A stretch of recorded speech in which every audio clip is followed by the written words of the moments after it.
मोहम्मद पैगंबरांच्या जयंतीनिमित्त ईद ए मिलाद आपण उत्साहाने साजरा करतोय। त्यासाठी आपण खरस्थान पंच कमिटीचे एवढं सांगायचं म्हणजे सांगायचे बोलायची थोडी इच्छा झाली म्हणून थोडीशी माहिती पण मी घेतली।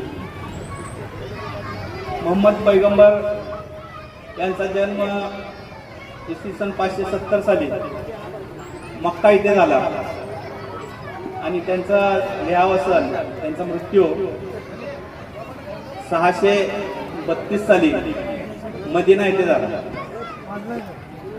त्यांची जी शिकवण होती ती समता, न्याय, बंधुत्वता शिकवण की जे सर्व धर्म हे समभावाची शिकवण देत असतात, एकात्मतेची शिकवण देत असतात, समतेची शिकवण देत असतात। तर कोणताही धर्म असतो, हिंदू असू द्या, ख्रिश्चन असू द्या, मुस्लिम असू द्या, या धर्मांच्या शिकवणी हे सगळ्या चांगल्या आहेत। त्यावर दया करा,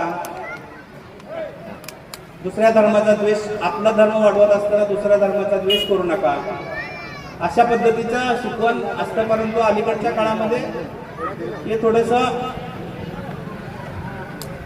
हे विसंगती त्यामध्ये निर्माण झालेल्या आहेत आणि त्याचा हेतू करून राजकीय भावना भडकवून आपल्या मतांची पोळी भाजण्यासाठी जास्त प्रमाणात केलं जात आहे।